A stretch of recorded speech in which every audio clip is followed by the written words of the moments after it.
भारत सरकार ने पड़ोसी देशों को फिर से कोरोना रोधी टीकों के निर्यात को लेकर जो प्रतिबद्धता जताई, उससे कोविड महामारी से लड़ाई और आसान तो होगी ही, भारत का इस मामले में योगदान भी रेखांकित होगा।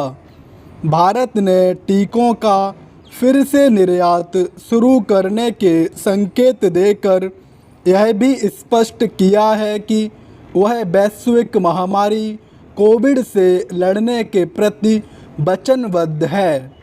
उसने ऐसी ही वचनबद्धता इस वर्ष के प्रारंभ में भी प्रदर्शित की थी और उसके तहत दुनिया के कई देशों को टीके उपलब्ध कराए थे। कुछ देशों को तो टीके मुफ्त भी दिए गए थे। विश्व स्तर पर इसकी प्रशंसा भी हुई थी, लेकिन दुर्भाग्य से विश्व समुदाय और विशेष रूप से दुनिया के प्रमुख देश कोविड महामारी से मिलकर लड़ने की वैसी संकल्पबद्धता का परिचय नहीं दे सके जैसी उन्हें देनी चाहिए थी।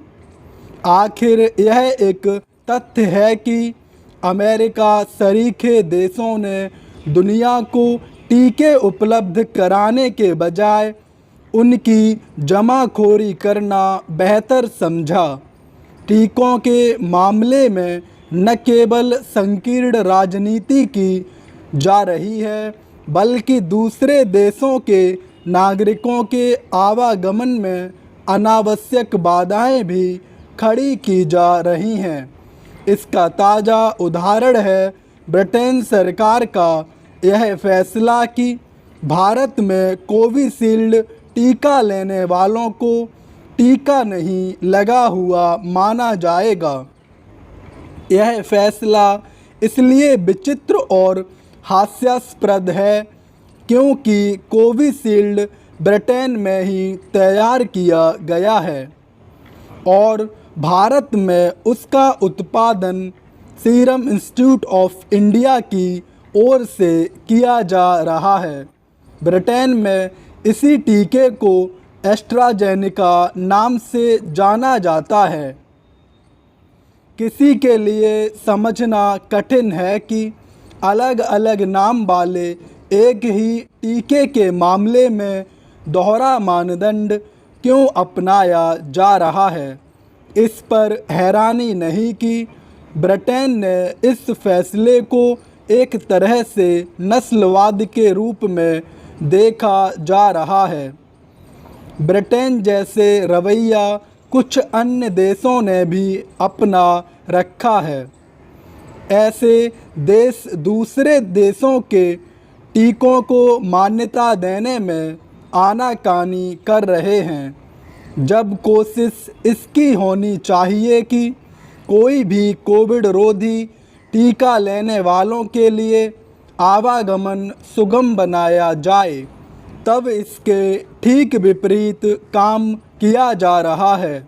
ऐसा करके एक प्रकार से विश्व अर्थव्यवस्था को गति देने में बाधाएं ही खड़ी की जा रही हैं।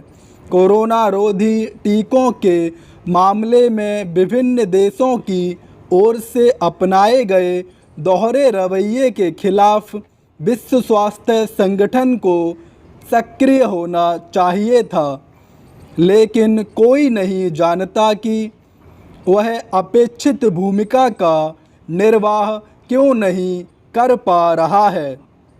इससे खराब बात और कोई नहीं कि विश्व स्वास्थ्य संगठन न तो कोरोना वायरस की उत्पत्ति का पता लगाने में सक्रिय हो पाया और न ही टीकों के मामले में विभिन्न देशों के भेदभाव भरे रवैये को दूर करने में।